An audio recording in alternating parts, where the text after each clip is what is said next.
Thank you very much. Thank you. I don't know about this section on the left here, but people on the right, you were standing up. I appreciate that very much. Very much. Here's to the right. Love you too. I see it was a fellow bald man that said that. You appreciate a good haircut. I am so thrilled to be here, so grateful for this organization, what you stand for, and how you bring people together. I did shake hands with a lot of folks. I want to especially thank some of the companies that have a strong presence in the state of New Jersey. But even more than that, I want to thank you for exhibiting the truth. There are people here that consider themselves independents. People are Republicans, there are Democrats. I met one guy, again, somebody bald, who said they're from the Whig Party. But you all are evidencing what I believe is what is desperately needed in this country, which is a radical change in paradigms. I'm a guy that grew up with two parents, and in fact, right here in Washington, D.C., my father would tell me all the time that this country's got to be about two things. One, economic growth, expanding, growing as an economy. And the other thing is about fairness and equality. My parents exhibited that in their careers. I don't care who you are, if you're Irish, if you're a woman, if you're gay, if you're Jewish. At some point, corporate America didn't really want you. And my father came to Washington, D.C. when blacks weren't being hired by big corporations. But it was people who understood that we as Americans can't leave anybody on the sideline, that ultimately the greatest natural resource this country has in a global knowledge-based economy is not oil, gas, or coal, it's the genius of its people. And the better the society is, the more it gets its people onto the field to play, to push, to compete, to contribute. And thanks to the activism of people in this city, black and white, Christian and Jewish, pushing companies to give qualified African Americans a shot, my dad soon became one of the first blacks hired by an oil company as a salesman, then to a department store as one of their first black buyers, and then became a small tech firm's first black salesman in the entire Virginia region. And that small tech company, some of you might have heard of, called IBM. Now my father was amazing. He was a qualified young man, soon became in their top 5% of global sales, and I watched IBM as a company get hit by a shifting paradigm. We used to be a nation where big beats small, the size of your mainframe, where it wasn't necessarily how fast you're doing, delivering to your customers, it's how big you could be, your presence, your supply chains, your ability to get products to people. But I watched at my kitchen table, IBM hit that wall where the paradigm shifted. Suddenly it was small, the size of your laptop, how small your device, was beating big. Suddenly it was fast that was beating slow. Now here in Washington, D.C., I see a clearly shifting paradigm that is undermining our country and undermining those values that I learned as a little kid, which was focus on growth and focus on opportunity, getting everybody an equal shot to get on that field.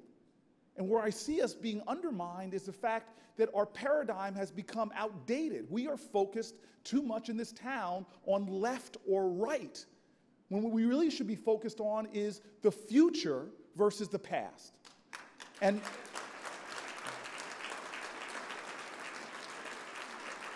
so technology is that sweet spot that actually serves both of those purposes. In fact, many of the jobs and the economic growth of the next 25 years, we don't even know exactly where that's going to be.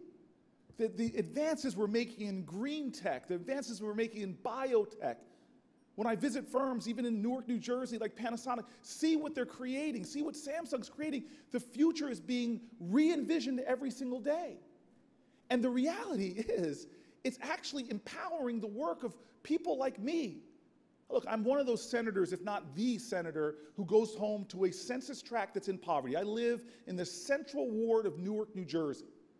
And I was taught by patriots on the front lines, people who were visionaries, what leadership is all about. I followed, some of you might have studied this, those of you who went to incredible schools and studied in rarefied air. I know Representative Ice is here. He's got some fancy degrees after his name and has too much hair on his head. But he too probably studied this great American prophet that I so respect. This prophet's name, for those of you who are not familiar or didn't go to graduate school, this prophet's name is Chris Rock. And Chris Rock said, why is it that the most violent street in every city is often named for the man that stood for nonviolence? And I moved on to the south end of Martin Luther King Boulevard. Now, King Boulevard, even in the mid-90s when I moved there, had glorious testimonies to the greatness of Newark and the greatness of America. Some of our finest educational institutions, from St. Benedict's just on 60 Minutes, all the way to Rutgers University and JIT. But the south end of that street, when I moved there, being a person at that time of limited vision, I was overwhelmed by the nonstop 24-hour drug dealing, punctuated by gun violence. I moved into a boarding house next to a crack house in front of a set of high-rise projects. And I went there with this self-regard, thinking that maybe coming from Yale Law School, I was going to help create transformation. But I was humbled by the gravity of the challenges that I was perceiving.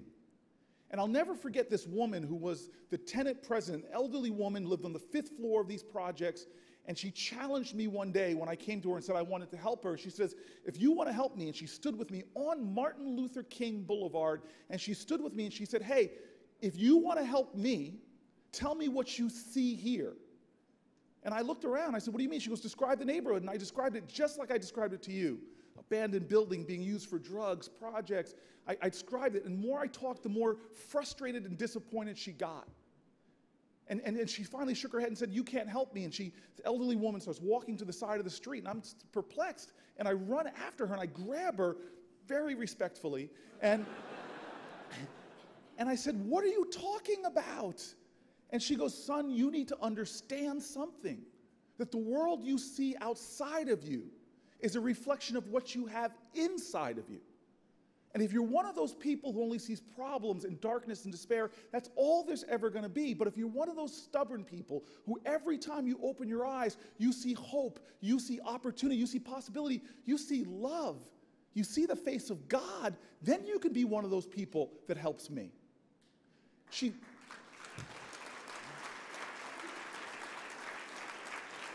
This woman left me there on the side of that street looking at my feet, thinking to myself, okay, grasshopper, thus endeth the lesson. She was a visionary, breaking the constraints, the paradigms, the fixed thinking. This is who we are as Americans. We never accepted things as they were. We reimagined, reinvented, pushed beyond the bounds of human possibility and potential because of our vision. What I get frustrated about sometimes is when I encounter people who see things in a way that reflects small-mindedness and small thinking.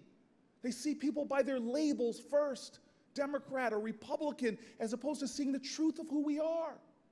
We are a nation that desperately needs each other far more than we realize. We can't get there by beating each other down. The truth of the matter is represented in that old African saying that says, if you want to go fast, go alone, but if you want to go far, go together. The very founders of this nation, as imperfect as our founding documents were in some ways, referring to Native Americans as savages, blacks as a fraction of human beings, to even women not mentioned at all, the truth is they had a genius manifested in those documents. That Declaration of Independence surrendered at the end to a declaration of interdependence. This recognition that, hey, patriotism is love of country, which necessitates love of each other. We cannot be called to be a nation of tolerance, just stomaching each other's right to be different. We have to say that we're not just, hey, tolerance is if you just disappear off the face of the earth, I'm no better or worse off. We have to be a nation of patriotism, love of country, love of each other, because love recognizes we need each other. You have value, you have worth, all of us can contribute. That's why at the end of that Declaration of Independence, it set the spark of interdependence. It literally says at the end that in order to make this country work, this independence, we must pledge to each other our lives, our fortunes, and our sacred honor. It's this understanding of interdependence, of building upon each other, of having a vision beyond that which is, that helped us to do remarkable things. I love the ideals of rugged individualism and self-reliance. They're so true in our country, but rugged individualism didn't get us to the moon. It didn't map the human genome. In fact, the smartphone that I hold right now, it was people working together, not even directly in time and a temporal space, but innovation building on innovation, building on innovation. That's what we must turn to now. We have real problems in this country, but as a mayor of an inner city, before I came to this job, I saw how technology could transform lives.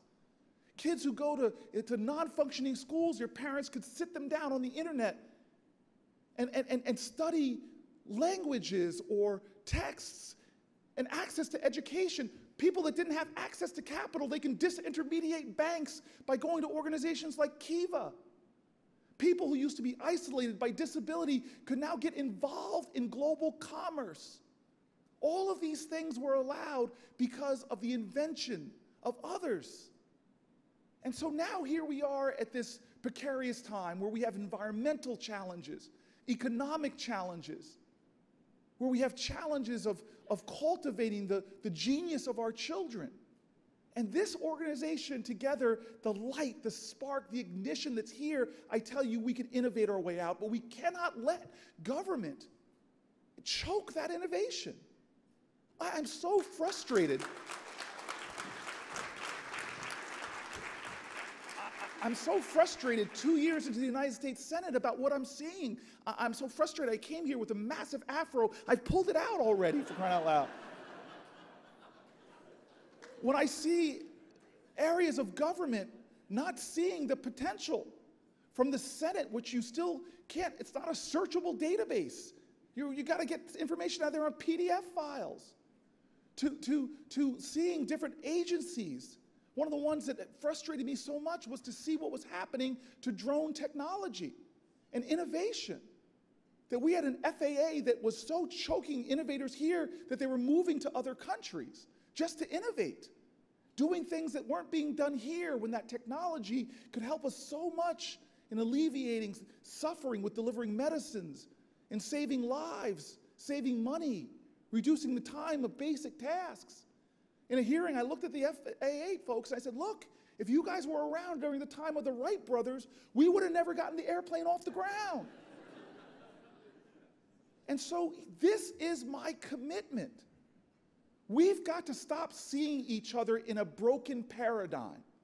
We've got to start talking about what is it going to take in the government arena, which is not some people way out there. We are the body politic. We've got to demand that our government begin to move at the speed of innovation and cultivate an environment that supports innovators. And supports innovators means dealing with difficult issues. We cannot have a tax system so convoluted that we begin to choke off innovators, that we begin to push innovation overseas. On every front, we've got to put a new lens on our nation. Are we talking about what's going to help us get to the future, or are we simply mired in what's going to keep us stuck in the past? Now, I'm a guy that knows the truth. I grew up in a different America than my father. My father, who died 6 days before I was elected to this office, he was a guy that would never let me forget where I came from. And his love of this country often belied the difficult stories he told about growing up as a young African-American boy in a segregated town who was poor. And if he was here right now, he would heckle me and say, don't tell those people down there in Washington that I was poor. Tell them the truth, that I was just Po, P-O. I couldn't afford the other two letters. My father said he was such the beneficiary of a conspiracy of love, of people who understood our interdependency, who refused to see what was there, always saw what could be, what must be, what had to be if we were to live out our full values as a people. My father was looking at me growing up now to two IBM executive parents, watching me walk through a house in a town that they weren't even allowed to move into in 1969. They had to get a white couple to pose as them to move into New Jersey. And he used to look at me and say, boy, don't you dare walk around this house like you hit a triple, because you were born on third base, man. We here in this room, we have an obligation to push the bounds that other people are still shackled in.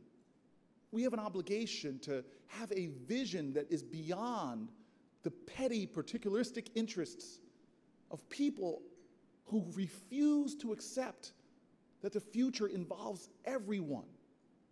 We have an obligation to pledge to each other our fortunes and our sacred honor. I want to end because this is a day that gets me really excited, because for all my political life, I've had a statue of this woman on my desk. It's Harriet Tubman, and I just found out she's going on the 20. And